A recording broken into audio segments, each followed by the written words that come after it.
ఆఖరి నిమిషంలో మీకు ఇప్పుడు సీట్ ఇచ్చారు. అక్కడ అనిల్ కుమార్కి ఆల్రెడీ ఇంతకుముందు సీట్ అనౌన్స్ చేశారు.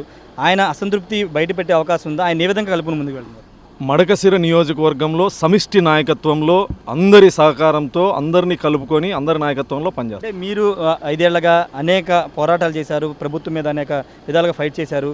ఇప్పుడు ఈ ఫైటింగ్ కానీ లేకపోతే మీరు చేసిన పోరాటానికి లభించిన గుర్తింపు అనుకోవాలి దీన్ని? అంతే కదా సోదరా. ఖచ్చితంగా రాజకీయ పార్టీలు రకరకాల కోణాల్లో ఆలోచించేటప్పుడు నాలాంటి సామాన్య కార్యకర్తకి పోరాటం చేసిన వాళ్ళకి గుర్తింపుగానే దీన్ని భావించవచ్చు. ఫైనల్గా గెలుపు అవకాశాలు ఏ విధంగా ఉండే అవకాశం ఉంది? ఖచ్చితంగా మడకశిర నియోజకవర్గంలో గ్రామీణ స్థాయి నుంచి రాష్ట్ర స్థాయి వరకు మండల నియోజకవర్గ అందరి నాయకుల్ని కలుపుకొని ఖచ్చితంగా మడకశిర నియోజకవర్గంలో విజయకేతనం ఎగరేస్తాం. అనంతపురం జిల్లా క్యాండిడేట్ల మీద మీ అధ్యక్షుడు విమర్శలు చేశారు. లారీ డ్రైవర్ అని లేకపోతే అలా వాళ్ళకి టికెట్లు ఇచ్చారని ఒక విమర్శలు చేశారు. దాని ప్రభావం ఏమైనా ఉండే అవకాశం ఉంది? మా సార్ మాట్లాడినట్లు నేను చూడలేదు సోదరా, ఎక్కడ చూడలేదు. నేను చూడలేదు. వైసీపీ క్యాండిడేట్ల గురించి వైసీపీ వాళ్ళ గురించి నేను పెద్ద పట్టించుకోను, తెలియదు నాకు.